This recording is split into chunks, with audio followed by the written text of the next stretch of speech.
नमस्कार, आपल्या सर्वांचं स्वागत आहे। टिळक महाराष्ट्र विद्यापीठचा श्री बालमुकुंद लोहिया संस्कृत आणि भारतीय विद्या अध्ययन केंद्र, केसी आणि हेरिटेज इंडिया या तिघांच्याही संयुक्त विद्यमाने आपण हेरिटेज वॉक हा उपक्रम घेत आहोत। पावसाळ्याच्या दिवसामध्ये आपण तो हेरिटेज लेक्चर्स या स्वरूपामध्ये आपण व्याख्यान या स्वरूपामध्ये घेतोय। तर आजच्या व्याख्यानामध्ये आपल्या सर्वांचं स्वागत आहे। याची ओळख करून देण्यासाठी मी विभागाच्या प्रमुख डॉक्टर मंजिरी भालेराव यांना येण्याची विनंती करते।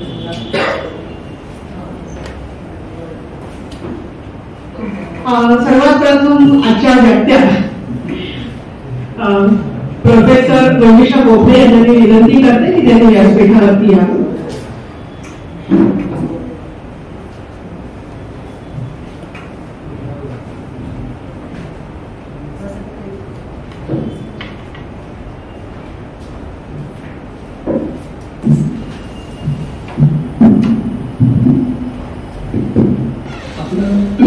हेरिटेज वॉक नाव जरी असलं तरी आपल्याला माहिती आहे की ही हेरिटेज साईट व्हिजिट असते आणि त्याचा आता हा दुसरा सीझन सुरू झालेला आहे। आपल्याला माहिती आहे आपण पहिल्या सीझन मध्ये महाराष्ट्र टाइम्सने मीडिया पार्टनर म्हणून घेतलेलं होतं आणि आता आपण केसी बरोबर हा उपक्रम करतो आहोत। आणि दरवर्षी मागे आपण जो केला होता सलग 5 वर्ष आपण ही ऍक्टिव्हिटी केलेली होती। कोविडमुळे थांबलेली होती, आता कोविड संपला आणि परत लोकांची पण डिमांड आहे आणि विद्यापीठालाही इच्छा आहे हे करण्याची, त्यामुळे आपण परत सुरू केलेली ऍक्टिव्हिटी आहे। आपण पावसाळ्यामध्ये जसं आता मनीषा मॅडम म्हणाल्या तसं पावसाळ्यामध्ये इंडोर लेक्चर्स घेतो, व्हर्च्युअल हेरिटेज वॉक घेतो। तसं आज आपण आणि कधी तो अमृत भाषाचा असतो, कधी अमृत भाषाचा असतो। आज आपण अमृत भाषाची ओळख आमच्या विभागाच्या संस्कृत विभागाच्या टीम म्हणजे पुणे आपल्या महाराष्ट्र विद्यापीठाच्या साहित्य आणि ललितकला विद्याशाखेच्या अधिष्ठाता डॉक्टर मनीष गोखले यांच्याकडनं आपण व्याख्यान ऐकणार आहोत। त्यांची एक औपचारिक ओळख करून देण्याकरता म्हणून मी विभागातले संस्कृतचे प्राध्यापक डॉक्टर अमरीश खरे यांनी यावं अशी त्यांना विनंती करते। आणि आज हे लावलेली स्क्रीन नाहीये, आपल्याला शांतपणे पीपीटी नाहीये, त्यामुळे इकडे बघून शांतपणे लेक्चर ऐकता येणार आहे। आणि त्याच्या आधी सगळ्यांना विनंती की आपले मोबाईल फोन प्लीज करण्यात मदत केलं। डॉक्टर अमरीश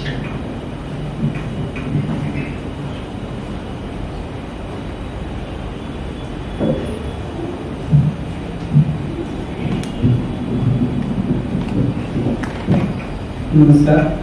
टिळक महाराष्ट्र विद्यापीठाच्या श्री बालमुकुंद लोहिया संस्कृत आणि भारतीय विद्या अध्ययन केंद्रातर्फे आयोजित करण्यात आलेल्या आजच्या ह्या कार्यक्रमामध्ये व्याख्यान देण्यासाठी प्राध्यापक डॉक्टर मंजुषा गोखले या ठिकाणी उपस्थित आहेत। त्यांचा औपचारिक परिचय मी अगदी थोडक्यात करून देणार आहे। डॉक्टर मंजुषा गोखले मूळच्या पुण्याच्या, परंतु विवाहानंतर त्या मुंबईकर झाल्या। मुंबईमध्ये स्थायिक झाल्यानंतर त्यांनी संस्कृतमधलं त्यांचं पुढचं शिक्षण, अध्यापन ही दोन्ही कार्य चालू ठेवली आणि मुंबईच्या रामनारायण लोहिया हे महाविद्यालय प्रसिद्ध आहे, त्या ठिकाणी संस्कृत विभाग प्रमुख म्हणून त्यांची कारकीर्द अत्यंत गाजली। विद्यार्थ्यांच्या एक अत्यंत प्रिय शिक्षिका म्हणून त्यांचा नावलौकिक होता, ज्या विद्यार्थ्यांना अध्ययनाबरोबरच संशोधन करण्यासाठी सुद्धा प्रोत्साहन देत असत। आपल्या नेहमीच्या शिक्षणाव्यतिरिक्तच्या वेगवेगळ्या ज्या ऍक्टिव्हिटीज विद्यार्थ्यांकडून करून घ्यायच्या असतात त्यामध्ये सुद्धा त्यांचा मोठा पुढाकार कायम असेल आणि विद्यार्थ्यांना प्रोत्साहन, मार्गदर्शन यांचं काय मिळत असेल त्यासाठी ख्यातयुक्त शिक्षिका म्हणून मुंबईमध्ये त्या सर्व प्रसिद्ध होत्या। मुंबई विद्यापीठामध्ये त्यांनी जे शिक्षण घेतलं त्याच्यामध्ये विचक्षण संशोधक म्हणून ज्यांचं नावलौकिक होता ते प्राध्यापक डॉक्टर सदाशिव डांगे आणि त्याचबरोबर प्राध्यापिका सिंधू डांगे या दोघांचं मार्गदर्शन बाईंना लाभलं हे विशेष अभिमानास्पद आम्हाला सगळ्यांनाच वाटतं। आणि सिंधू डांगेंच्या मार्गदर्शनाखाली बाईंनी विद्यावाचस्पतीमध्ये PhD या पदवीसाठी जो अभ्यास केला त्याच्यामध्ये अर्थातच साहित्यशास्त्र हा त्यांचा अभ्यासाचा विषय तेव्हा होता आणि त्यामुळे वक्रोक्ती जीवित ह्या ग्रंथावर बाईंनी संशोधन केलं। पण त्यांची कारकीर्द बघितली, त्यांच्या अभ्यासाचे विषय बघितले तर ते केवळ साहित्यशास्त्रापुरते मर्यादित नाहीये, तर साहित्य, तत्वज्ञान याचबरोबर वैदिक साहित्य किंवा व्याकरण यासारख्या विषयांमध्ये सुद्धा बाईंनी अध्ययन केलेलं आहे. आणि कौटिल्य अर्थशास्त्र, भरतनाट्यशास्त्र हे सुद्धा त्यांचे विशेष अभ्यासाचे विषय आहेत. आणि आपल्या टिळक महाराष्ट्र विद्यापीठामध्ये सुद्धा यापूर्वी झालेली आणि इतरत्रही झालेली त्यांची जर व्याख्यानं तुम्ही ऐकली तर यातला अमुक एक विषय बाईंचा हातखंडा आहे असं तुम्हाला म्हणता येणार नाही. सर्वच विषयांवर उत्कृष्ट रीतीने ते व्याख्यान देतात आणि त्याच्यामुळे तसंच एक छान त्यांचं व्याख्यान आजही आपल्याला ऐकायला मिळणार आहे. रामनारायण उल्लिया महाविद्यालयातून निवृत्त झाल्यानंतर त्याच्या वेळेला पुण्याला पुन्हा आल्या त्यावेळेला टिळक महाराष्ट्र विद्यापीठामध्ये आम्ही त्यांना विनंती केली की तुम्ही आमच्याकडे शिकवायला याल. करायलाही त्यांनी आलेला आणि होकार दिला आणि त्यांच्यानंतर संलग्न प्राध्यापक आणि नंतर अधिष्ठाता म्हणून आता ते विद्यापीठात कार्यरत आहेत आणि आज या ठिकाणी उपस्थित आहेत. त्यांचे यजमान श्री धनंजय गोखलेही आलेले आहेत. त्यांचे मनपूर्वक स्वागत करतो आणि इतरही सर्वजण आपण जमलेला आहात. तर अधिक वेळ न घेता परिणामी विनंती करतो की त्यांनी आपलं व्याख्यान सुरू करावं. आता मंजिरी मॅडमने ओळख करून देताना सांगितलं तसं पीपीटी किंवा सदीप व्याख्यान असं जे आपण म्हणतो तसं हे नाहीये, परंतु बाईंचं नुसतं व्याख्यान ऐकणं हे सुद्धा पीपीटीसह ऐकलं इतकंच की बहुत जास्तच आनंददायक असतं. हा अनुभव पुन्हा एकदा तुम्हाला सगळ्यांना येईल अशी मला निश्चित आशा आहे. मी त्यांना विनंती करतो की त्यांनी व्याख्यानाला सुरुवात करू.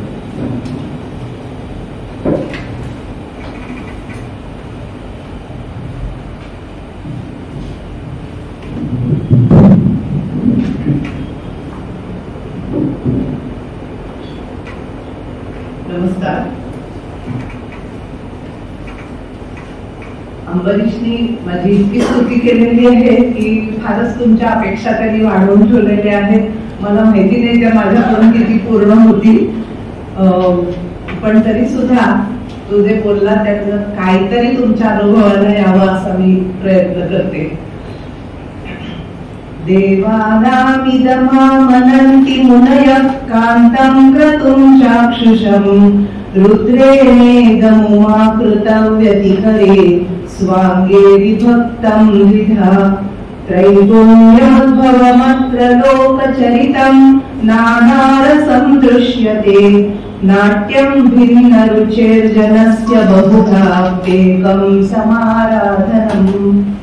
परवाच कालिदास दिन होऊन गेलाय, त्यामुळे कालिदासांनी नाट्यविषयक जे उद्गार काढलेले आहेत त्यांनी व्याख्यानाची सुरुवात करावी असं मला वाटलं.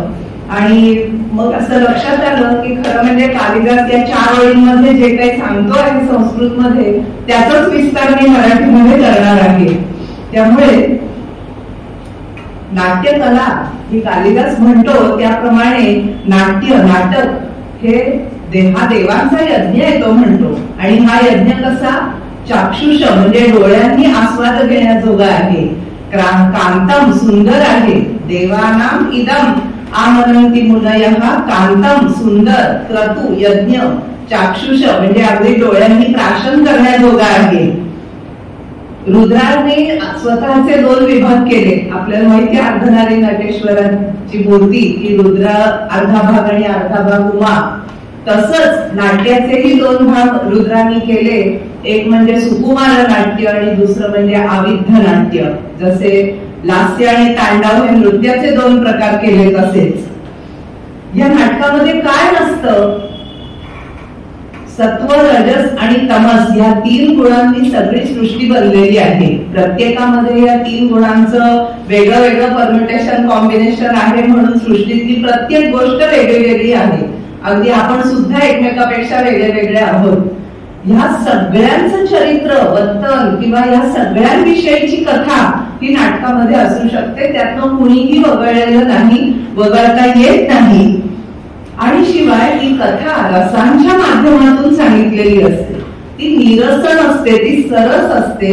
आणि म्हणून कालिदास असं म्हणतो की लोकांच्या आवडीनिवडी वेगवेगळ्या असूच शकतात, असतातच, पण साधारणपणे आपल्याला दिसून येतं की नाट्य ही एक गोष्ट अशी आहे की मनुष्य कुठल्याही वयाचा, प्रकृतीचा, स्वभावाचा, प्रवृत्तीचा असो, नाट्य किंवा नाटक हे त्याला आवडणारच.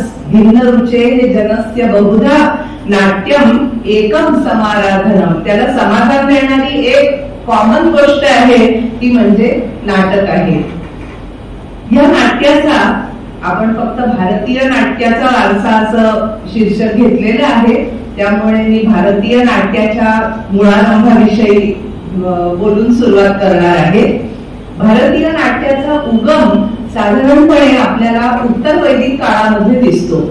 कारण ऋग्वेदामध्ये म्हणजे मनुष्याच्या या पृथ्वीच्या पाठीवरचा पहिला उद्गार किंवा पहिलं वाङ्मय ऋग्वेद, त्याच्यामध्ये मृत्यू म्हणजे नर्तिका असा शब्द येतो.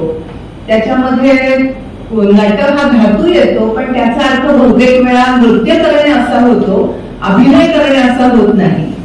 ऋग्वेद काळामध्ये नृत्य आणि संगीत ह्या दोन कला अतिशय कळसाला पोचलेल्या होत्या असं आपल्याला ऋग्वेद आणि त्याच्या जोडीचे जे सामवेद वगैरे अन्य वेद आहेत त्याच्यावरून लक्षात येतं. पण त्याशिवाय ऋग्वेदामध्ये जी काही लोकगीतं आहेत, ज्याला बॅलड पोएट्री असे इंग्लिशमध्ये म्हणतात, आणि त्याशिवाय जे संवाद सूक्त आहेत, जे कथा सूक्त आहेत, त्यांचा उपयोग कदाचित नाट्याची कथा वस्तू म्हणून नंतर केला जात असावा असं अभ्यासक मानतात. म्हणजे वैदिक काळात त्या सगळ्या वाङ्मयाला नाट्यरूप दिलं जात होतं असं आपण खात्रीपूर्वक नाही सांगू शकत, परंतु कुठेतरी ती संवाद सूक्त, त्यातले संवाद किंवा हे जे आख्यान सूक्त किंवा कथा सूक्त आहेत, त्यातल्या कथा आणि आख्यानं ही हळूहळू थोडं अभिनयाची जोड देऊन, थोडं मग त्याच्या नृत्य संगीताची भर घालून, मग हळूहळू नेपथ्याची भर पडून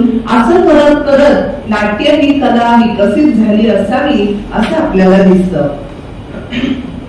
इसवी सन पूर्व साधारणपणे 5व्या शतकापासून म्हणजे पाणिनीच्या अष्टाध्यायी पासून आपल्याला शैलूष म्हणजे नट, ऍक्टर या अर्थी हा शब्द आपल्याला दिसतो.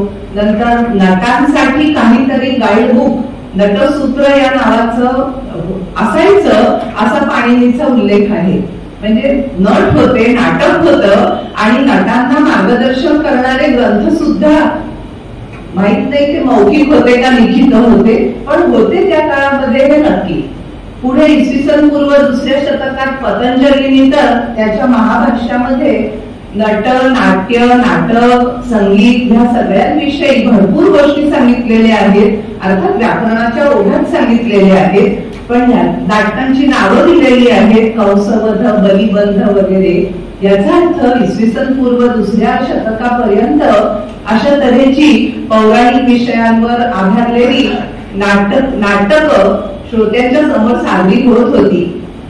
अगदी कौटिल्य अर्थशास्त्र साधारणपणे इसवी सन पूर्व 4थं शतक ते इसवी सनाच्या पहिल्या 2ऱ्या शतकापर्यंत ज्याचा काळ येतो, तर ह्या अर्थशास्त्रामध्ये सुद्धा कौटिल्यांनी नाटक, शैलूष, त्याच्यानंतर यात्रा, समाजोत्सव आणि त्यामध्ये होणारे नाटकांचे प्रयोग, हे सगळ्या गोष्टी कौटिल्यांनी सांगितलेल्या आहेत.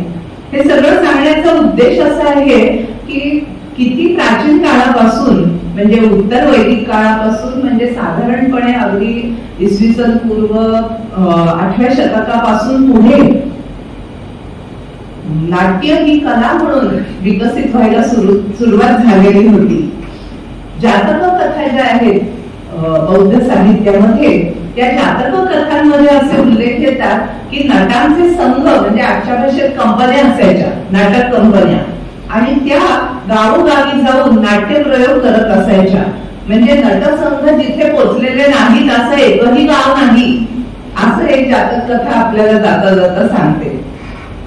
इतकंच काय, पण ही जी प्राचीन कथा सूक्त आख्यानं वगैरे होती, जसं रामायण हेही एक आख्यानच आहे, महाभारत हेही आख्यान आहे, आणि ही आख्यानं सूत, मागध वगैरे ठराविक लोक गावोगावी जाऊन त्याचं कथन करत असत. ही कथनाची परंपरा आपल्याकडे आणखीनच प्राचीन काळापासून आहे असं आपल्याला दिसतं.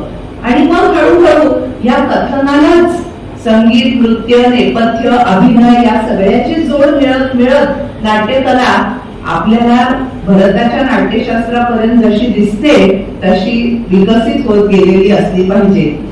आता ह्या नाट्यामध्ये दोन्ही बाजू आहेत. म्हणजे धार्मिक पायावर आधारित अशी ही नाट्यकला आहे, ज्याला आपण अभिजात नाटक असंही म्हणू शकतो, आणि लोकनाट्य ज्याला म्हणतो तेही ह्या काळामध्ये अस्तित्वात होतं असं आपल्याला दिसतं. कारण हे नटसंघ जे गावोगाव नाट्यप्रयोग करत असत ते बहुधा लोकनाट्य या स्वरूपाचे होते. म्हणजे अगदी मराठी रंगभूमीचा इतिहास जरी आपण पाहिला तर आपल्या लक्षात येतं की सुरुवातीला सांगलीच्या भाव्यांनी जेव्हा नाट्यप्रयोग ह्या नावाने जे काही करायला सुरुवात केलं ते लोकनाट्याचाच फक्त बंदिस्त रंगमंचावर केलेला आविष्कार होता. मग त्यातून हळूहळू मराठी संगीत रंगभूमी विकसित झाली आणि मग ते नाट्य लोकनाट्याकडून हळूहळू अभिजात नाट्याकडे वळलेलं आपल्याला दिसतं. इतकंच काय, भरताच्या नाट्यशास्त्रात सुद्धा आपल्याला या दोन्ही परंपरा दिसतात आणि दोन्ही हातात हात घालून चालू आहेत असं आपल्याला दिसतं.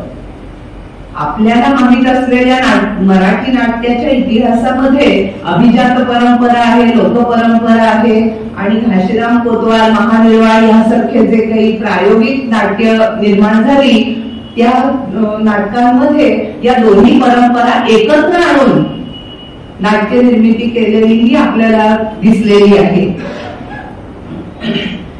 मग पाणिनीची नटसूत्र होती तसं नाट्यकला तर आहे, नाट्याचे प्रयोग होत होते, संहिता लिहिल्या जात होत्या.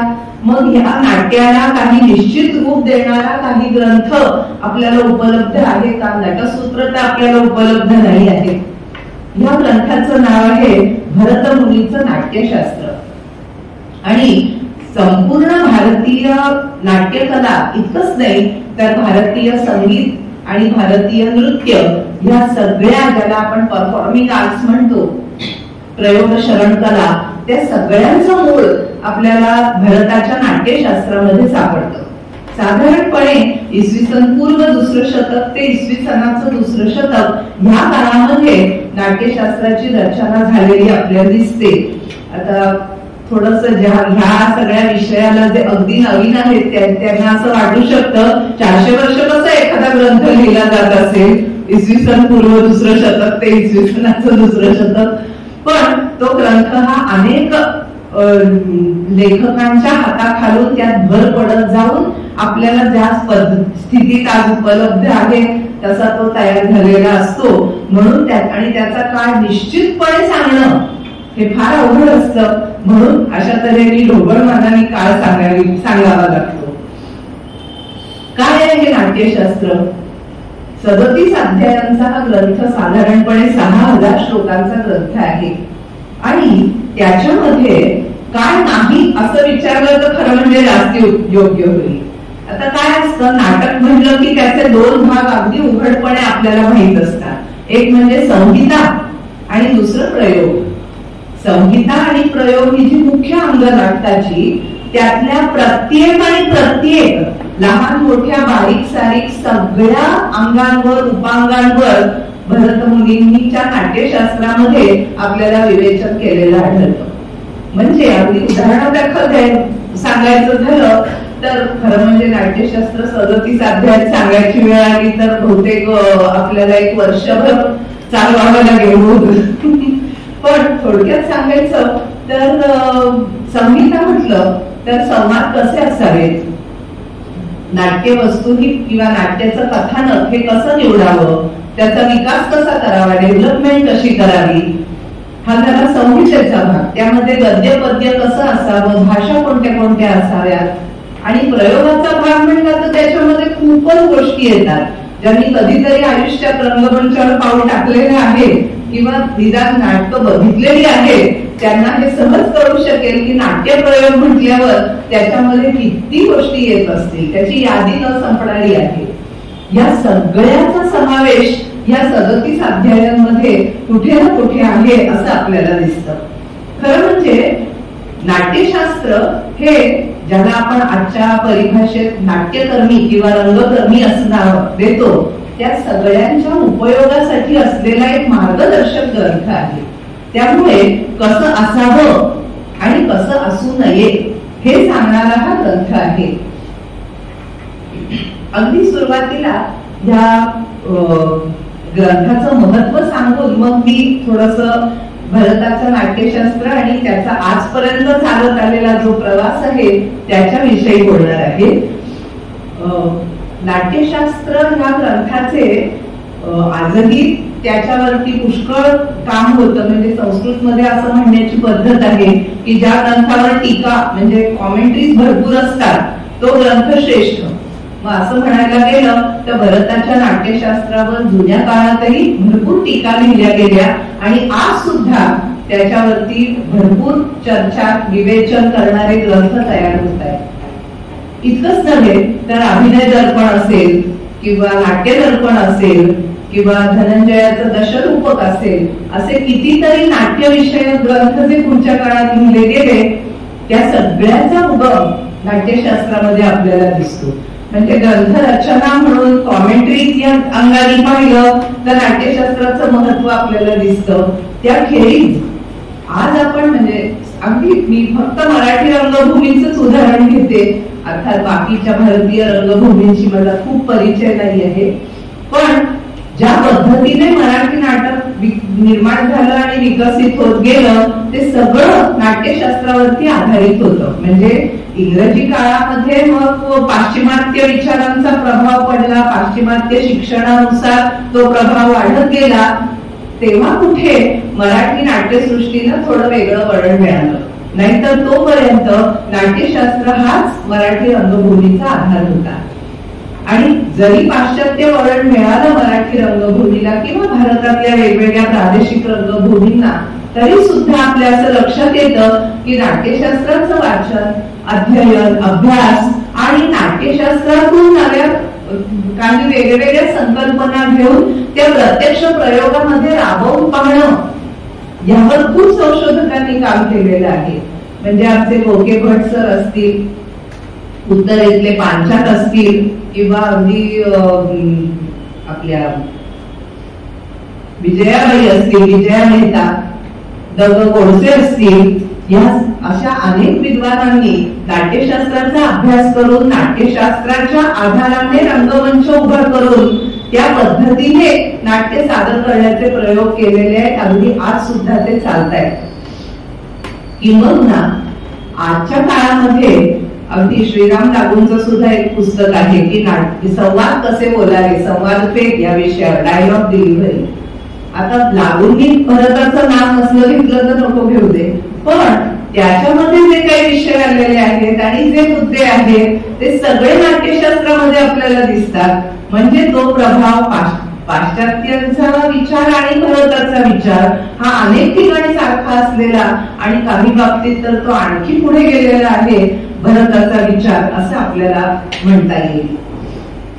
नाट्याच्या इतकंच भारतीय संगीत आणि भारतीय नृत्य, विशेषतः अभिजात नृत्य शैली, या सगळ्या आजही नाट्यशास्त्राच्या अभ्यासाने वेगवेगळे प्रयोग करून बघत असतात आणि त्या प्रयोगांना अतिशय आकर्षक अशा स्वरूपाचे ते प्रयोग होतात आणि त्यांना प्रेक्षकांचाही प्रतिसाद भरपूर असतो. हे मी पाहिलेल्या प्रयोगांवरून नक्की मला सांगता येईल. भरतांनी नाट्यशास्त्राच्या अगदी सुरुवातीला नाट्याच्या उत्पत्तीची गोष्ट दिलेली आहे. नाट्य हे कसं आलं पृथ्वीवरती, मी गोष्ट सांगणार मी तुम्हाला फार सविस्तर, पण त्याच्यातनं मला जे तुमच्यापर्यंत पोहोचवायचंय ते मला विस्ताराने सांगायचंय. गोष्ट अशी आहे की सत्ययुग संपलं आणि त्यामुळे लोक सत्ययुगात जसे सगळे आदर्श वागत होते तसे वागेनासे झाले आणि एकूणच लोकांना दुःख, त्रास, चिंता, कटकटी, टेन्शन्स हे सगळं आपल्याला जो अनुभव आहे तोच त्या त्रेतायुगामध्ये बाकीच्या लोकांना यायला लागला. लोक हैराण झाले होते, त्यांना काहीतरी कर्मरूप पाहिजे होती, कुठेतरी मन रमावं, मनाला विश्रांती मिळावी अशी गरज होती. म्हणून मग लोकांच्या सोयीसाठी सगळे देव इंद्राला पुढे करून ब्रह्मदेवाकडे गेले. आता ब्रह्मदेव हा सगळ्याचा निर्माता असतो, त्यामुळे नाट्याचाही निर्माता अर्थात तोच आहे आणि ब्रह्मदेवाला त्यांनी विनंती केली. ती विनंती फार सुंदर आहे. देव म्हणाले की अशा या सगळ्या परिस्थितीमध्ये लोकांच्या मनाला विसावा मिळावा, त्यांचं मनोरंजन व्हावं, यासाठी आम्हाला एक क्रीडनीयक म्हणजे खेळणं, प्लेथिंग, टॉय असं काहीतरी तुम्ही निर्माण करा. म्हणजे नाटक हे मुळात एक खेळणं आहे, क्रीडनीयक आहे, प्लेथिंग आहे. आता खेळणं काय असतं, अगदी तान्ह्या वयापासून ते सिनियर सिटीजन झाल्यावर सुद्धा वेगवेगळ्या पातळ्यांवरती खेळणी असतात आणि ती सगळी खेळणी त्या त्या वयातल्या लोकांचं मनोरंजन करत असतात. एकदा हातात खेळणं घेतलं मग तो क्युबिकचा तो वेगवेगळ्या रंगाचे चौकोन असलेला ठोकळा असो नाही तर सुडोक्यू असो आता आणखीन काही असो, पण कुठलंही खेळणं हातात घेतलं की माणूस काही काळ का होईना, जोवर खेळणं हातात आहे तोवर का होईना, पण बाकी सगळ्या गोष्टी विसरून जातो. मग सगळ्या त्याच्या चिंता, काळजा, दुःख, त्रास थोडेसे का होईना पण उमरेच्या बाहेर राहतात आणि त्या खेळण्यामध्ये त्याचं मन राहतं, त्याला बरं वाटतं. आणि पुढचं जे काही पुन्हा खेळणं खाली ठेवल्यानंतर जे काही परत आयुष्यातल्या गोष्टी असतात त्या सगळ्याला तोंड द्यायची एक मानसिक तयारी त्याची होते. हा खेळण्याचा उपयोग आहे. असं खेळणं देवांनी सगळ्या लोकांसाठी मागितलं. देव असं म्हणाले की हे खेळणं आम्हाला कसं पाहिजे, स्पेसिफिकेशन्स आहेत बरं का त्याच्यामध्ये, म्हणजे प्रोडक्शनच्या आधी स्पेसिफिकेशन माहिती करून घ्यायला पाहिजे प्रोड्यूस करणाऱ्यांनी. त्यांनी सांगितलं आम्हाला दृक्श्राव्य पाहिजे, म्हणजे जे डोळ्यांनी पाहता येईल आणि कानांनी ऐकता येईल. आता गंमत बघा, संगीत हे कानांनी ऐकता येतं, पण डोळ्यांनी पाहणं आणि कानांनी ऐकणं दोन्ही गोष्टी जिथे एकत्र येतात तिथे म्हणजे दोन इंद्रिय एकाच गोष्टीवर केंद्रित झाली की आपोआपच माणसाचं संपूर्ण मन त्या ठिकाणी एकाग्र होतं. म्हणजे आपण कसं म्हणतो, काम करता करता मोबाईलवर गाणी लावून ठेवली आणि ऐकतो, म्हणजे मन दोन्हीकडे गेलं ना, कामातही गेलं आणि गाण्यातही गेलं. पण नाटक पाहत असताना असं होत नाही. नाटक म्हणा, पिक्चर म्हणा, टीव्ही सिरियल म्हणा, काही म्हणा, जे दृक्श्राव्य आहे त्याच्यामध्ये मन जास्तीत जास्त एकाग्र होतं आणि जितकं तुमचं मन एकाग्र होईल तेवढा तुम्ही त्या नाट्याचा आस्वाद घेऊ शकाल, तेवढं तुमचं मनोरंजन, तुमच्या मनाला मिळणारा विसावा हा अधिक असेल, त्याचा आस्वाद तुम्हाला पुरेपूर घेता येईल. म्हणून ते क्रीडनीय दृक्श्राव्य पाहिजे. आणखी स्पेसिफिकेशन आहे. देव असं म्हणाले की वेद वगैरे आहे सगळं आपल्याकडे, पण ते फक्त पहिल्या 3 वर्णांसाठीच आहे आणि आम्हाला सगळ्या वर्णाच्या लोकांना ज्याचा आस्वाद घेता येईल, ज्याचा आनंद घेता येईल असं क्रीडनीय आम्हाला पाहिजे. मला हा विचार भरताचा खूप महत्वाचा वाटतो की म्हणजे त्याचे धार्मिक आणि पारंपरिक बाजू आपण बाजूला ठेवूया, पण जेवढा मनोरंजनाचा आणि चांगलं काहीतरी ऐकण्याचा, पाहण्याचा हक्क उच्चवर्णीयांना आहे तेवढाच तो नीच समजल्या जाणाऱ्या वर्णांनाही आहे. म्हणजे थोडक्यात सगळ्या समाजाला आहे, त्याच्यामध्ये उच्च नीच असा भेदभाव नाही किंवा असता कामा नये. असं क्रीडनीय पाहिजे की जे सगळ्यांना एकत्र बसून पाहता येईल, हे जास्त महत्वाचं आहे. म्हणजे ही गरज, नाटक मनोरंजन करतं आणि मनोरंजन करता करता ते 4 चांगल्या गोष्टी आपल्या मनावर बिंबत असतं. या दोन्ही गोष्टी समाजातल्या प्रत्येकाची गरज आहे आणि म्हणून नाट्य हे सगळ्यांसाठी खुलं आहे. आणि मला भरताची पुढची आणखी एक गोष्ट मी याला जोडून सांगणार आहे की भरतानी नाट्यगृह कसं असावं त्याचं भरपूर वर्णन, अगदी सगळे तपशील दिलेले आहेत. त्यामध्ये कुठेही अमुक वर्णांच्या लोकांसाठी हा भाग, तमुक वर्णाच्या लोकांसाठी हा भाग आणि खालच्या वर्णाच्या लोकांसाठी आमका भाग, वेगळा भाग असं कुठेही म्हटलेलं नाही. सगळ्यांनी मिळून एकत्रितपणे नाट्याचा नाट्यगृहामध्ये आस्वाद घ्यायचा आहे. ही भरताची कल्पना मला अगदी आजच्या काळातही, म्हणजे आजही आपण टीव्हीवर बघतो कथाकथन कोणी करावं, ब्राह्मणांनी का बाकीच्यांनी, याचे वाद चाललेले आहेत. त्या काळामध्ये भरताची ही जाणीव किती मोलाची आहे हे आपल्या लक्षात येतं. आणखी एक गोष्ट अशी की पुढे मग ब्रह्मदेवाने नाट्यवेद निर्माण केला, मग त्यानुसार भरताने नाट्य रचना केली आणि पहिला प्रयोग अमृतमंथन, त्रिपुरदाह म्हणजे पौराणिक विषयांवरचं नाटक त्यांनी सादर केलं. आणि मग झालं काय की अर्थातच या विषयावरच तुम्हाला कळलं असेल की ह्या नाटकांमध्ये देवांचा विजय कसा होतो ते दाखवलं होतं. आणि मग जे काही प्रेक्षक आले होते बघायला त्यात असुरही होते आणि ते असुर आगावी आणि आजच्या भाषेत सांगायचं तर त्यांनी खट्याक करून त्या नाट्याचा विध्वंस करायला सुरुवात केली. मग ब्रह्मदेवानी त्या सगळ्यांना समोर बोलावलं, असुरांना, देवांना, माणसांना, सगळ्यांना, आणि त्यांना जे सांगितलं ते नाट्याचं स्वरूप कसं असतं किंवा असलं पाहिजे हे समजण्यासाठी फार महत्वाचं आहे. ब्रह्मदेव असं म्हणला की अरे नाटकामध्ये फक्त देवांच्याच बाजूने असेल कथा विषय, देवांचाच विजय मिळवण्याची कथा असेल असं अजिबात नाही आहे. समाजातल्या कुठल्याही माणसाची, कुठल्याही वयाचा असो, वर्णाचा असो, वर्गाचा काही असो, अगदी माणूसच काय, देव, दानव, यक्ष, गंधर्व, पशु, पक्षी, कुठलाही प्राणी घ्या, सृष्टीतल्या प्रत्येकाचा वर्तन, चरित्र हे नाटकाचा कथा विषय होऊ शकतं. नाटकाला वर्ज्य काहीही नाही, कुठलाही विषय नाट्यासाठी अविषय नसतो. अगदी आपल्यापैकी जे वयाने माझ्यासारखे आहेत त्यांना आठवत असेल की विजय तेंडुलकरांची सखाराम बाईंडर वगैरे नाटकं आली तेव्हा किती गदारोळ उठला होता. हे असं काय रंगभूमीवरती आणता आणि रंगभूमीचं पावित्र्य सगळं लयाला जातं वगैरे वगैरे.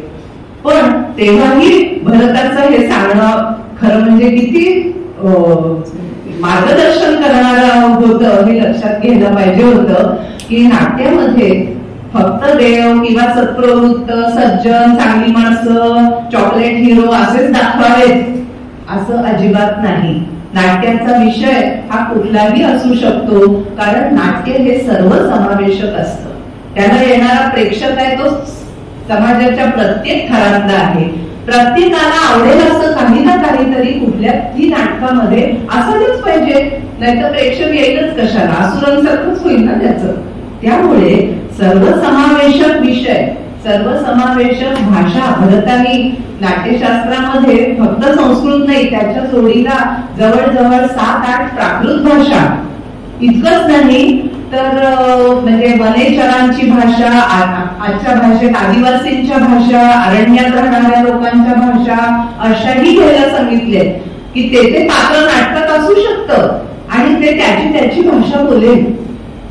म्हणजे भाषा सुद्धा फक्त संस्कृतच हवी असाही भरताचा अजिबात आग्रह नाही आहे, कारण नाट्याचं स्वरूपच त्याच्यामध्ये सर्वसमावेशक आहे. कथा झाली, पात्र सुद्धा अगदी देव, राजा, अमात्य, प्रधान, सेनापती हेही असतील आणि त्याच्या बाजूला वृच्छकटिक सारख्या नाटकामध्ये गणिका, वेश्या, त्यांचे दलाल, जुगारी हे सगळे असतील. पात्रही वेगवेगळ्या प्रकारचे असू शकतात.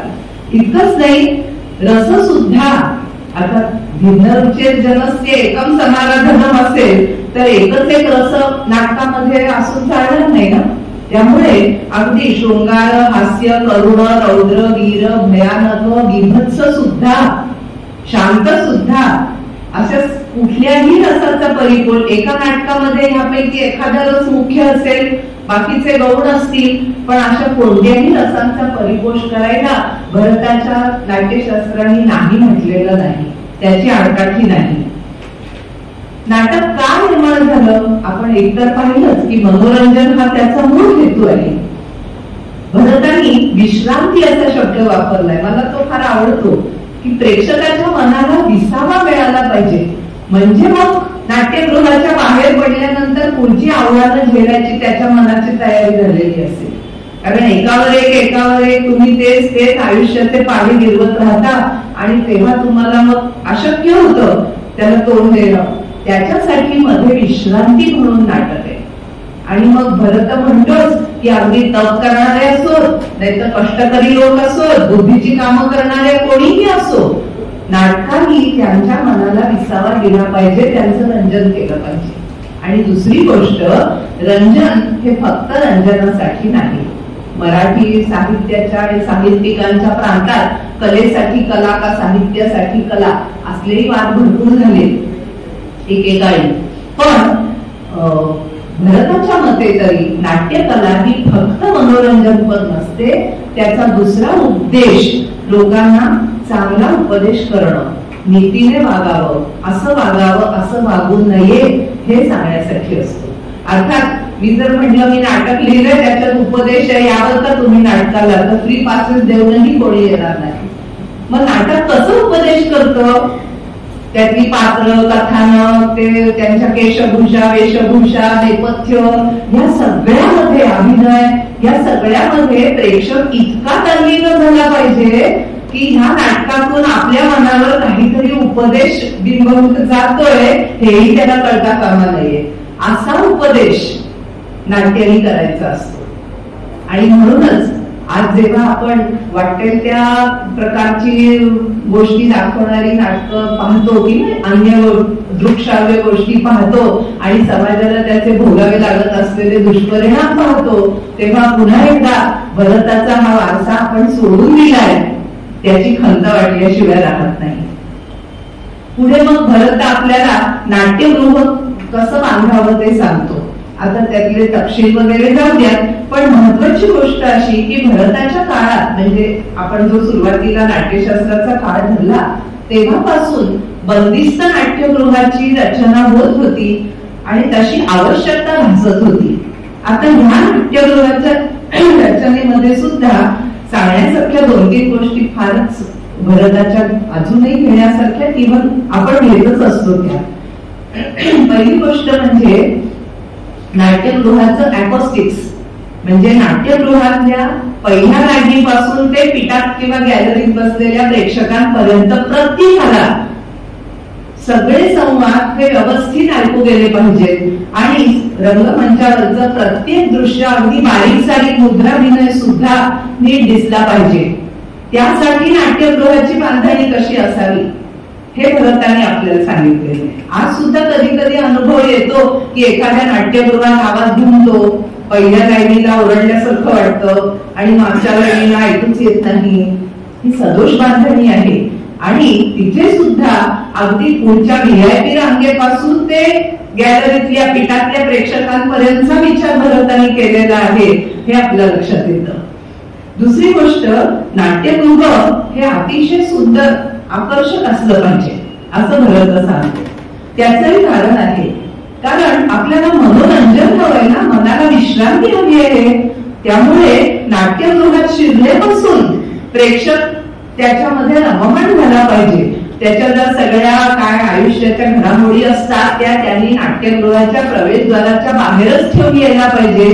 ते सगळं विसरलं पाहिजे आणि तो नाटकामध्ये रममाण झाला पाहिजे, त्याच्या मनाला आनंद मिळाला पाहिजे. म्हणून नाट्यगृहाचं सुशोभीकरण करायचंय, केवळ निर्मात्याकडे भरपूर पैसे आहेत म्हणून नाही. त्यानंतर भरताने आपल्याला पूर्वरंगाविषयी सांगितलंय. पूर्वरंग याचा अर्थ नाट्यप्रयोग सुरू होण्यापूर्वी जी काही एक पूर्वतयारी केली जाते त्याला पूर्वरंग असं म्हणतात. त्याच्यामध्ये काही गोष्टी धार्मिक आहेत, म्हणजे रंगमंचाचं पूजन, देवतांचं पूजन, देवतांची स्तुती वगैरे वगैरे. आणि काही गोष्टी ज्या आहेत त्या नाट्यप्रयोगाची पूर्वतयारी म्हणून करायच्या आहेत. अगदी आज सुद्धा आपल्या लक्षात येतच असेल की कुठलंही नाटक असो, तुम्हाला समोरच्या पडद्याला हार घातलेला दिसतो, पडदा उघडल्यानंतर खाली नारळ आणि फुलं दिसतात. हे भरताच्याच पूर्वरंगाचा जो काही धार्मिक पैलू आहे त्याचाच हा वारसा आपण चालू ठेवलेला आहे. नांदी, अगदी संगीत मराठी रंगभूमीवरही नांदी आलीच, किंबहुना अगदी आज सुद्धा अनेक नाटकांच्या सुरुवातीला मंचावरून नसेल पण रंगमंचाच्या पाठीमागून ध्वनिक्षेपकावरून आपल्याला नांदी ऐकू येते. कधी कधी नांदी ही काव्यामध्ये किंवा गाण्यामध्ये नसली एखाद्या तरी वाद्यसंगीतामधून असते, हेही आपल्या लक्षात आलं असेल. याचं प्रयोजन काय आहे? फक्त देवतांचं पूजन करणं एवढंच प्रयोजन आहे का? अगदी ते असलं तरी आज आपण कुठलाही नट नमस्कार केल्याशिवाय रंगमंचावर पाऊल टाकत नाही, हे आपल्याला आजही बघायला मिळतं. पण फक्त धार्मिक प्रयोजन इथे नाही आहे. एक तर कुठल्याही नाटकाच्या पूर्वतयारी लागतेच, म्हणजे आज सुद्धा आपल्याला ते ध्वनी प्रक्षेपण आणि लाईट्स आणि ह्या सगळ्या ज्या गोष्टी असतात त्याची चाचणी करून बघावीच लागते प्रत्यक्ष प्रयोग सुरू होण्यापूर्वी. किंवा आज सुद्धा संगीत नाटक असेल तर खड्ड्यामध्ये ते वाद्य ठेवलेली असतात आणि ते वादक आपापल्या जागा घेतात, मग ते स्वरात जुळवून घेतात. हे सगळं भरताने पूर्वरंगात सांगितलंय. ही सगळी पूर्वतयारी आहे नाटकाची, जी आजही कुठेही जगभरात जा तुम्ही नाट्यप्रयोगाच्या अगोदर ही घडतेच, आवश्यकच असते. आणि सगळ्यात महत्वाची एक गोष्ट त्याच्यामध्ये नाटककाराचं आणि नाटकाचं नाव आणि साधारणपणे नाटकाचा विषय काय हे ह्या पूर्वरंगातून सांगितलं जात असेल. आजही सांगितलं जातं, फक्त रंगमंचावरून नाही सांगितलं जात. ज्या आधी ध्वनी सूचना आपल्याला मिळतात 3री घंटा झाल्यावर, त्यातून ह्या गोष्टी सांगितल्या जातात. आणखी सगळ्यात महत्वाचा पूर्वरंगाचा उपयोग म्हणजे प्रेक्षकांची एकाग्रता साधणं. कारण तुम्ही आम्ही बाहेरून आपले सगळे, कुणी ऑफिसला दांडी मारून, कुणी लवकर द्यायची परवानगी घेऊन, कुणी घरचं सगळं कसं तरी जेवणी खाणी आटपून असं सगळं करून धावत धडपडत ट्रॅफिक मधनं त्या नाट्यगृहात एकदाचे पोचलेलो असतो. मग काय होतं, आपण जर फार उशिरा पोचलो, म्हणजे हा आपला सगळ्यांचा अनुभव आहे बघा.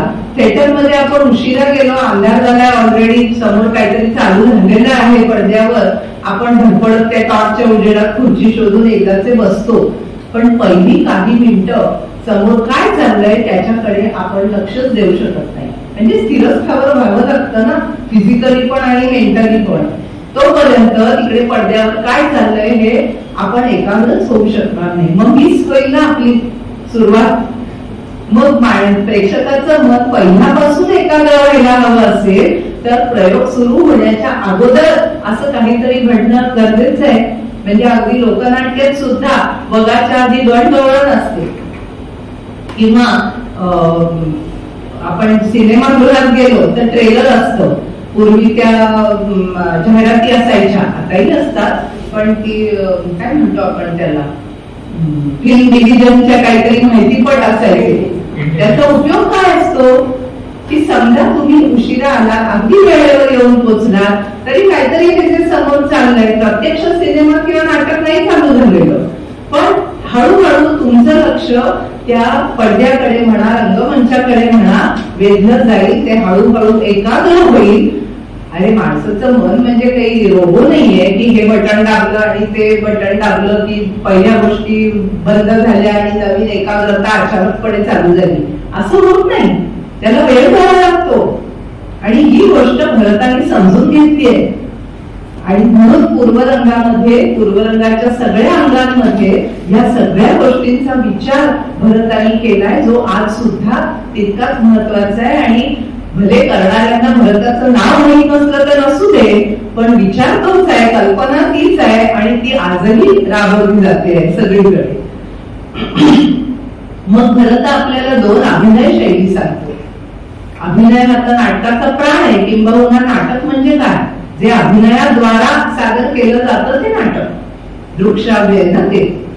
मग अभिनयाच्या 2 शैली भरत सांगतो. एक आहे लोकधर्मी म्हणजे वास्तववादी, आणि दुसरी आहे नाट्यधर्मी म्हणजे सांकेतिक. या दोन्ही शैलींनी नाट्यप्रयोग अगदी आजही सादर केले जातात. नाटकामध्ये म्हणजे पुष्कळ वेळेला बऱ्याचशा नाटकांमध्ये अगदी हॉल सारखा हॉल, किचन सारखं किचन, अशा तऱ्हेने एक नेपथ्य उभं केलेलं असतं. ते वास्तववादी नेपथ्य असतं. आणि काही नाटकांमध्ये फक्त टेबल्स असतात किंवा एक टेबल खुर्ची असते. मग ती टेबल खुर्ची कधी ऑफिस मधली होते, कधी घरातली होते, कधी त्याचाच बेड होतो. हा सगळा सांकेतिक म्हणजे नाट्यधर्मी शैलीचा भाग असतो. त्यामुळे आजही लोकधर्मी आणि नाट्यधर्मी म्हणजे वास्तववादी आणि सांकेतिक या दोन्ही प्रकारच्या शैली आपल्या म्हणजे आता आपण नाटकामध्ये हे वास्तववादी आहे का असं लेबल नाही लावू शकत. त्यातला काही भाग वास्तववादी असतो, काही भाग हा सांकेतिक म्हणजे नाट्यधर्मी कन्व्हेन्शनल या प्रकारचा असतो. आणि या दोन्ही शैलींमधून नाट्य पुढे जात असतं. उदाहरण द्यायचं झालं तर अभिजात नृत्याचा एखादा प्रयोग आपण पाहतो तेव्हा त्यातला जो अभिनय असतो तो नाट्यधर्मी असतो, सांकेतिक असतो. तो प्रत्यक्षामध्ये तसा व्यवहारात कोणी करत नसतं.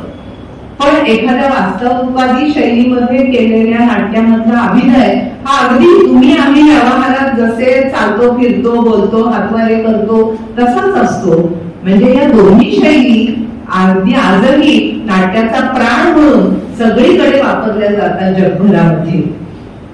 या दोन्ही शैलींमध्ये अभिनयाचे 4 प्रकार भरतांनी सांगितले. पहिला आहे आंगिक किंवा शारीरिक अभिनय, म्हणजे तुमच्या मस्तकापासून ते पायापर्यंतच्या सर्व अवयवांनी हालचाली करून जो काही अभिनय केला जातो तो आंगिक किंवा शारीरिक अभिनय, तो तर आपल्याला माहिती आहे. पण भरताचं वैशिष्ट्य हे आहे की त्यांनी त्याच्यामध्ये किती सूक्ष्मता दाखवलेली आहे. म्हणजे मी पहिल्यांदा जेव्हा हे वाचलं तर मला असं वाटलं, आपण जेव्हा नाटक बघतो तेव्हा असं काही बघतच नाही, आपलं लक्षच कसं जात नाही. आणि मग नाटक पाहायचं म्हणजे काय पाहायचं असतं हे हळूहळू लक्षात यायला लागतं आपल्या. कारण साधी दृष्टी घेऊया, भरताने दृष्टीचे प्रकार सांगितले, म्हणजे पाहण्याचे नजरेचे प्रकार, वेगवेगळ्या रसांमध्ये कशा वेगवेगळ्या प्रकारच्या नजरा दृष्टिक्षेप करायचे आहेत. किंवा एकाच रसाचा अगदी गोष्ट घेतली, म्हणजे अगदी समजा रौद्र रस किंवा वीर रस असेल तरी त्यामध्ये सुद्धा ती भावना जागृत होण्याचं कारण काय आहे, ते पात्र कुठल्या दर्जाचं आहे. म्हणजे समजा संताप व्यक्त करायचा असेल पब्लिक मध्ये तर काही लोक अगदी सीमित मर्यादित अशा पद्धतीने रागवतील, सोफिस्टिकेटेड अशा पद्धतीने रागवतील. काही आपला राग आपल्या हावभावातून व्यक्त करतील, काही जण शिव्या देतील. हा जो फरक आहे ना, एकच राग ही एकच भावना आहे, पण व्यक्तीकरणामध्ये सादरीकरणामध्ये फरक आहे. हा सगळा भाग भरताने लक्षात घेतलेला आहे.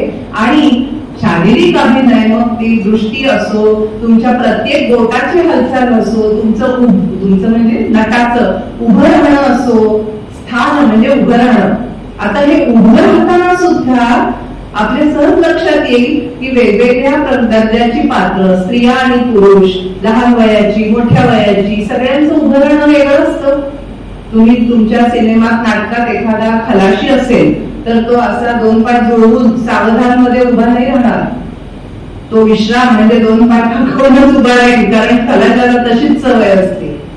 मग हे सगळे उभे राहण्याचे प्रकार, गती म्हणजे चालण्याचे प्रकार एरवी आपल्या लक्षात येत नाही, पण आपल्या चालण्यामध्ये आपली मनोभावना व्यक्त होत असते. आपण कसं चालतो, कसं उभं राहतो, आपलं डोकं कोणत्या पातळीत असतं, वर खाली समोर इकडे इकडे, या सगळ्यातून तुमच्या मनातले विचार भावना प्रकट होत असतात. व्यवहारात आपण एवढं लक्ष देऊन पाहत नाही, पण नटाला नाटक करताना या सगळ्या गोष्टीकडे लक्ष द्यावंच लागतं. तर प्रेक्षकांना तो तन्मय होण्याचा, एकाग्र होण्याचा आणि आस्वादाचा अनुभव मिळतो, नाहीतर मिळत नाही. त्याच्यानंतर येतो वाचिक अभिनय. वाचिका म्हणजे नटांनी संवाद फेक करत असताना, डायलॉग डिलिव्हरी करताना कशा प्रकारचा अभिनय करायचा, काय काळजी घ्यायची याच्याविषयी भरत सांगतो. मगाशी मी ज्याचा उल्लेख केला ते मी नाट्यशास्त्राचा अभ्यास करताना श्रीराम लागूंचं पुस्तक वाचलं आणि मग असं लक्षात आलं की अरे या सगळ्या गोष्टी भरताने सांगितल्या. म्हणजे आजच्या भाषेत पॉज कसा घ्यायचा, कुठे घ्यायचा, भरत त्याला विराम म्हणतो.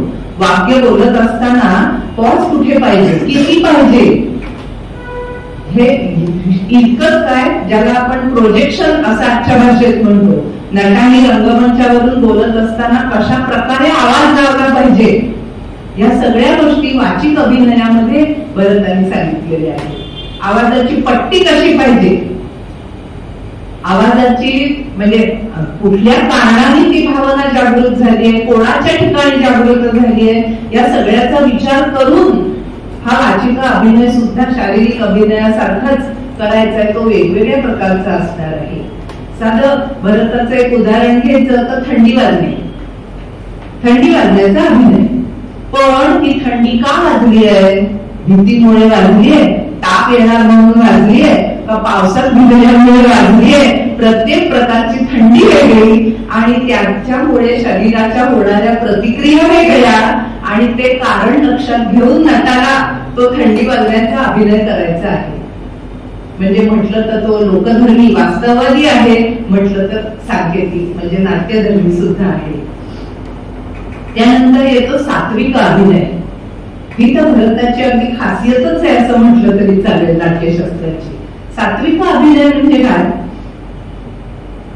नट जेव्हा प्रतिभावंत असतो, उत्तम तऱ्हेने प्रशिक्षित असतो, त्याचा भरपूर सराव असतो, असा सगळा तो नट 100% जेव्हा तो नट ह्या संज्ञेला पात्र होतो, त्यावेळेला त्या नटाला परकाया गमनाची विद्या साध्य होते.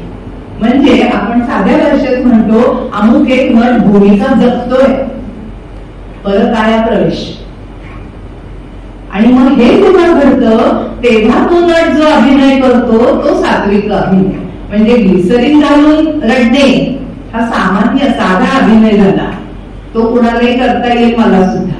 पण त्या भूमिकेत शिरले. तुम्ही कल्पना करा की ती शकुंतला विरहाने दुःखी झालीये, तिला हकलून दिलंय आणि ती विलाप करते. आता ती बिचारी नटी दर प्रयोगात तेच करणार आहे.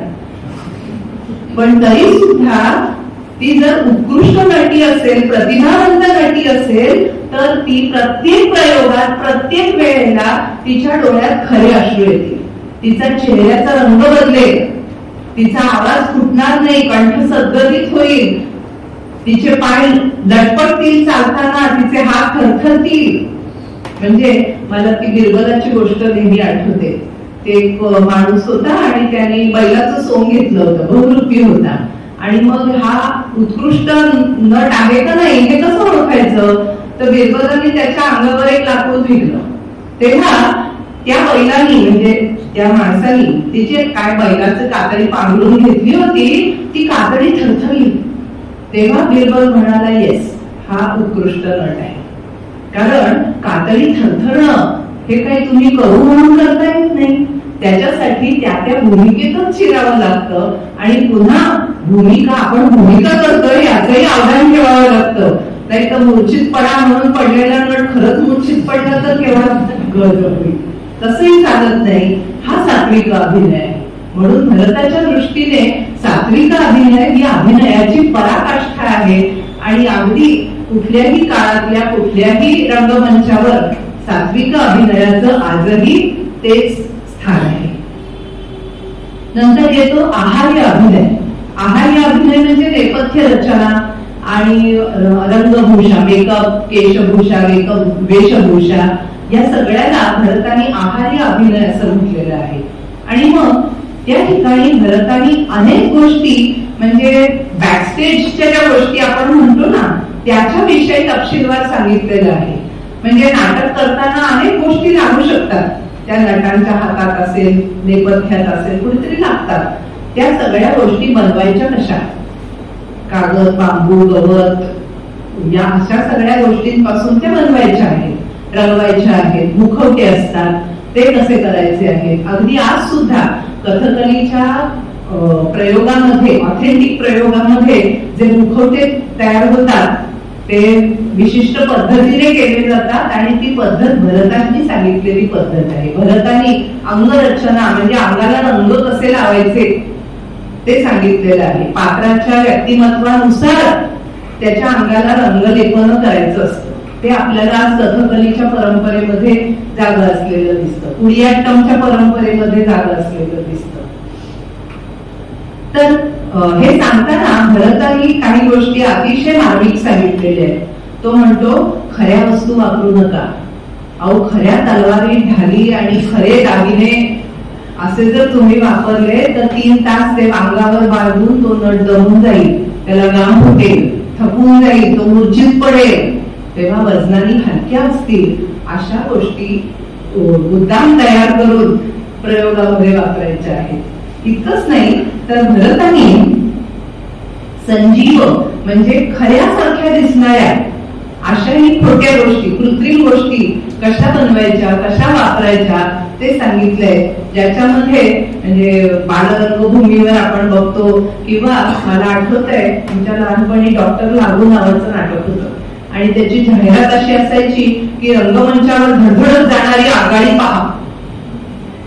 म्हणजे ती लाईट इफेक्टने आघाडीचे डबे कसे आपल्याला अंधारात दिसतात तशा पद्धतीने तो लाईट इफेक्ट दिलेला असायचा, नाट्यधर्मी अभिनय. पण ह्या गोष्टी कशा साधायच्या हे भरत आपल्याला अर्थात त्याच्यामध्ये टेक्नॉलॉजी सुधारली, तसं पुष्कळ प्रगती झाली, मॉडिफिकेशन झाली, हा भाग येणारच आहे.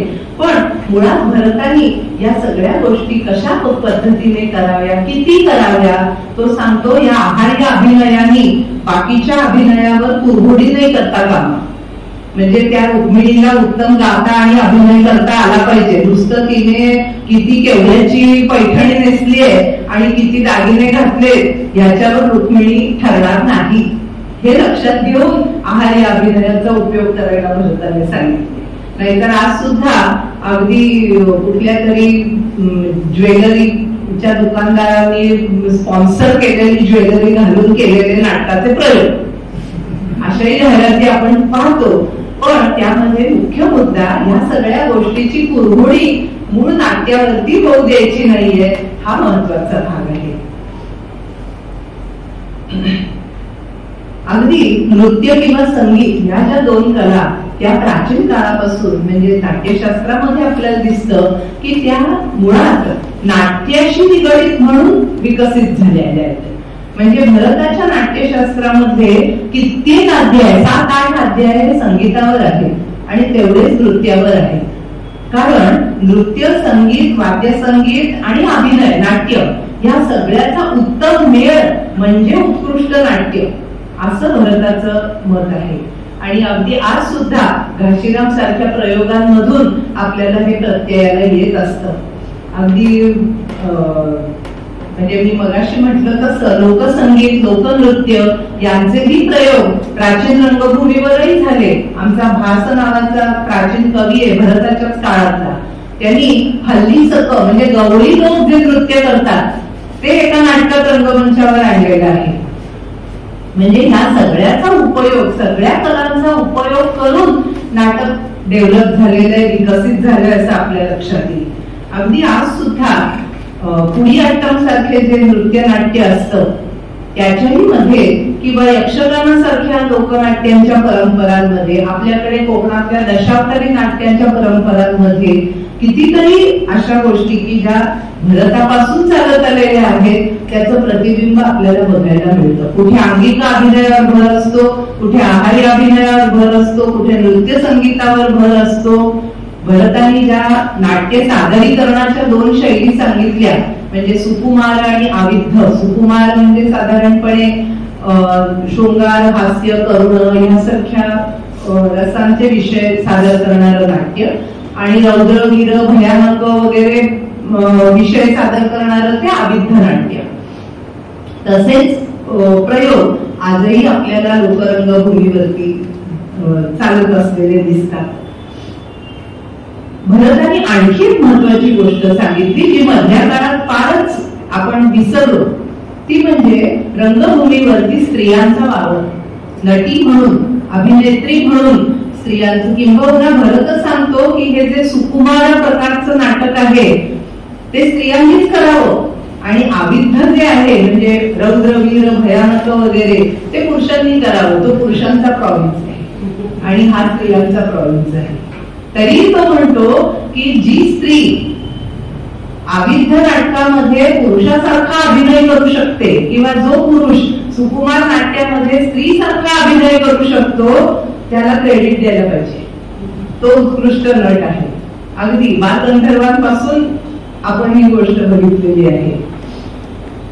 मधल्या काळामध्ये स्त्रियांनी रंगभूमीवर वावरायचंच नाही, सगळीच कामं पुरुषांनी करायची, असा एक खरं म्हणजे आपणच हे पाऊल मागे घेतलं. भरतानी किंवा आपल्या परंपरेने तसं अजिबात सांगितलेलं नव्हतं.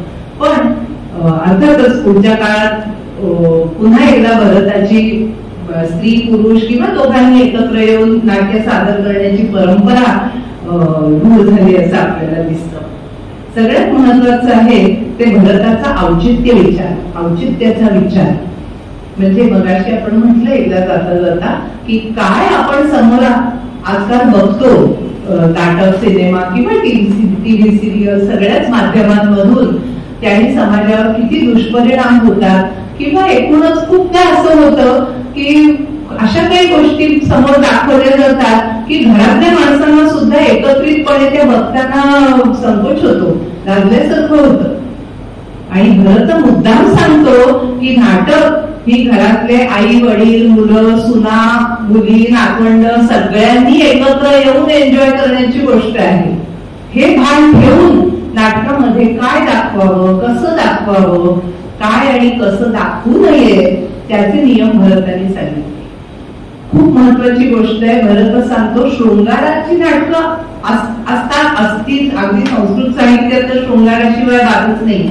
पण शृंगाराचा अभिनय हा वास्तववादी असू नये. आपल्याला आजूबाजूला जे दिसतं तसं नाटकामध्ये शृंगाराचा अभिनय असता कामा नये. तो सांकेतिकच असला पाहिजे. नृत्यात्मक हालचालींच्या आणि रूढ संकेतांच्याच पद्धतीने शृंगार दाखवायचा आहे. किंवा युद्ध हिंसा खून मारामाऱ्या दाखवा भरताची ना नाही आहे पण त्या सुद्धा नाट्यपूर्ण पद्धतीने म्हणजे वास्तववादी नव्हे अशा पद्धतीने दाखवायचे आहे. किंबहुना भरताचं हे जे सूत्र आहे की नाटक हे सगळ्यांसाठी आहे आणि मग आपल्याला संकोच न बाळगता सगळ्यांनी मिळून नाट्याचा आस्वाद घेता यावा यासाठी भरताने काही काही नियम घालून दिलेले आहेत की कुठलीही स्त्री रंगमंचावर एकाच वस्त्रात आली आहे वन पीस मध्ये आली आहे किंवा ती प्रसाधनं करतेय किंवा नायक नायिका एकत्र जेवतायत हे सुद्धा भरताला मान्य नाही. पुढच्या गोष्टी तर म्हणजे जेणेकरून प्रेक्षकांच्या मनातल्या भावना विकृत पद्धतीने चालवल्या जातील किंवा त्यांच्या भावनांचा नको त्या पद्धतीने उद्रेक होईल असं काहीही रंगमंचावर दाखवता कामा नये. हा भरताचा मुख्य मुद्दा आहे की जो आज आपल्या दृष्टीने आपल्याला खूप महत्वाचा वाटतो. कारण आजची रंगभूमी काय किंवा एकूणच मनोरंजनाची व्यवस्था काय ही समाजामध्ये खूप विकृती निर्माण करते अगदी लहान वयापासून हे आपल्या लक्षात येतं. तेव्हा भरताच्या ह्या परंपरेचा वारसा जतन करणं किती गरजेचं आहे हे आपल्याला कळतं. भरताचा शेवटचं पण last but not the list माझ्या भाषणातला लास्ट असा एक विचार जो ज्यांनी भारतीय नाट्यकलेला हा नाट्यशास्त्राचा वारसा आजपर्यंत प्रवाहित ठेवायला मदत केलेली आहे तो म्हणजे भरताचा एकतर सर्वसमावेशक दृष्टिकोन आणि दुसरं म्हणजे भरताच्या किंवा नाट्यशास्त्राच्या विवेचनामधली लवचिकता. भरत नेहमी असं सांगतो बऱ्याचदा हे भरत नाट्यशास्त्रामध्ये दिसतं आपल्याला की भरत सांगतो अहो शास्त्राला मर्यादा असतात. शास्त्रापेक्षा सुद्धा नाट्यकर्मींनी आपली प्रतिभा आपली बुद्धी आपला सराव आपलं निरीक्षण लोकव्यवहाराचं याच्यावर भर द्यायला पाहिजे आणि त्यातून त्यांनी वेगवेगळ्या स्वतःच्या पद्धती सादरीकरणाच्या फुलवल्या पाहिजेत विकसित केल्या पाहिजेत एवढं स्वातंत्र्य भरताने दिले. अगदी एक उदाहरण द्यायचं झालं तर अंगहार असतात नृत्यामध्ये त्याच्यामध्ये वेगवेगळ्या करणांचं एकत्रीकरण असतं. भरत काही वांगी दाखल सांगतो की ही करणं एकत्र येऊ शकतात पण पुढे तो असं म्हणतो की किती करणं एकत्र करून अंगहार सादर करावे त्याचा क्रम काय असावा किंवा कोणती कोणती ती करणं म्हणजे त्याचे छोटे भाग असावेत असा काही नियम नाही. नाट्यकर्मी आपल्या प्रतिभेने त्याच्यामध्ये परम्युटेशन कॉम्बिनेशन करू शकतो. आपला विचार आपली साधना पणाला लावून तो नवीन काहीतरी निर्माण करू शकतो. अनेक वेळा भरत असं सांगतो की शास्त्राच्या पलीकडे जाऊन लोकव्यवहाराचं निरीक्षण आणि स्वतःची बुद्धी प्रतिभा याचा उपयोग करायला नाट्यकर्मीने शिकलं पाहिजे. असा भरताचा दृष्टिकोनच इतका खुला आहे लवचिक आहे आणि म्हणून भारतीय नाट्यकला भारतीय नाट्यशास्त्र भारतीय नाट्य परंपरा ही कितीही पाश्चिमात्य किंवा आणखी कुठले कुठले प्रभाव जरी आले तरी सुद्धा संपली नाही मागे पडली नाही. भले संस्कृत या भाषेमधून ते बाहेर पडले असेल वेगवेगळ्या प्रादेशिक भाषांमध्ये आलं असेल इंग्रजीचाही त्याच्यामध्ये समावेश झाला असेल पण परंपरा अखंडित राहिली प्रवाहित राहिली ती कुठेही नष्ट होऊ शकलेली नाही कुठल्याही प्रभावाखाली. हे जे भरताचं नाट्यशास्त्राचं किंवा एकूणच भारतीय नाट्य विचाराचं वेगळेपण आहे ते ह्या नाट्यकलेचा वारसा म्हणून आजही टिकून राहिलेले आहे आणि पुढेही निश्चितपणे जोवर मनुष्य आहे त्याला मनोरंजनाची गरज आहे तोवर नाटक आहे आणि तोपर्यंत भारतीय नाट्यकलेचा वारसा हा जिवंतच राहणार आहे असं मला वाटतं. बराच वेळ मी घेतला तुमचा, पण नाट्यशास्त्र हा असा विषय आहे की किती सांगावा आणि किती नाही असं होऊन जातं. तरी पण शक्यतो वेळेत संपवायचा प्रयत्न केला. यातलं तुम्हाला जे आवडलं असेल ते भारतीय नाट्यकलेचं वैशिष्ट्य आहे आणि जे नसेल आवडलं किंवा कंटाळा आला असेल तो दोष माझ्याकडे आहे एवढंच सांगते. नमस्कार. आणि ह्या टिळक विद्यापीठ, केसरी आणि हेरिटेज वॉक या सगळ्या संस्थांनी मला माझ्या आवडत्या विषयावरती बोलायची संधी दिली आणि माझे विचार आपल्या समोर व्यक्त करता आले यासाठी त्या सगळ्यांचे मनापासून आभार.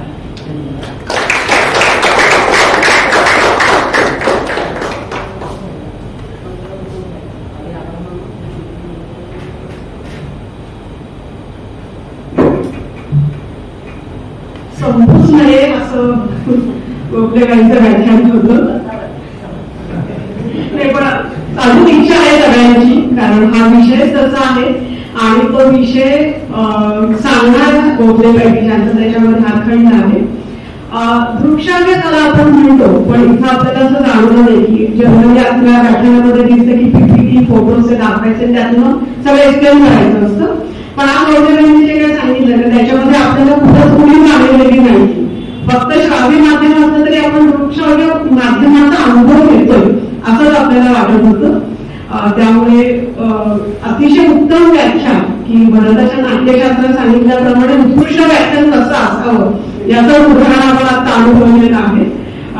याच्या पुढचं जे कार्यक्रमाच्या कुठल्याही कार्यक्रमात शेवटाला आपण घेतो ते म्हणजे आभार प्रदर्शनाचं जे काम आहे त्याच्यासाठी मी हेरिटेज इंडियाच्या सौंदर्य मॅडमला बोलवतो.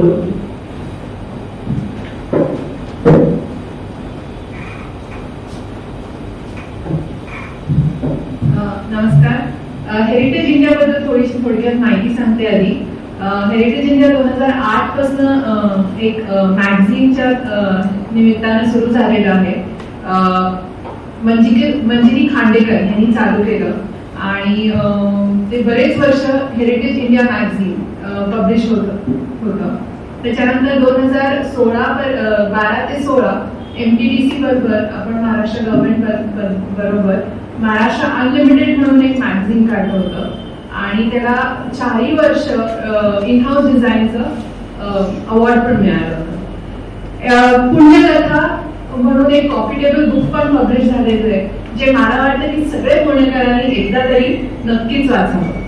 त्याच्यानंतर हेरिटेज इंडिया कम्युनिकेशन्स 1 दिवसाचे टूर्स, हेरिटेज वॉक्स असेही चालू झाले आणि आता आपण ऑल ओव्हर इंडिया टूर्स घेऊन जातो. थोडेसे वेगळे असतात. आपला हेरिटेजचा थोडासा त्याच्यात जास्ती भर असतो.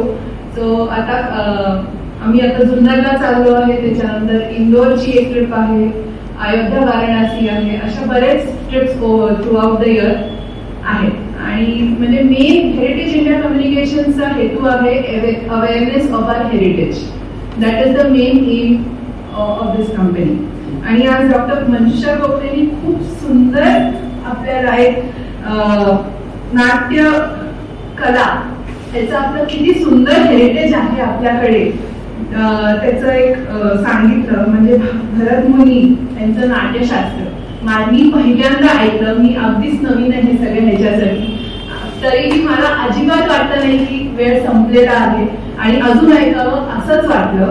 त्यांचे 37 अध्याय आहेत एवढे सगळे आणि त्याच्यात काय काय नाही दिलेलं हे ऐकून मी एकदम दंग झालेली आहे. आणि it is for all ages, it is no caste barrier आणि इक्वॅलिटी ऍट दॅट पॉइंट. एवढं सगळं त्यांनी एवढं घेऊन दिलेलं आहे. खूपच कौतुकास्पद आहे आणि मी आभारी आहे डॉक्टर मंजुषा गोखलेंची की त्यांनी आम्हाला एवढं सुंदर व्याख्यान दिलं. थँक्यू.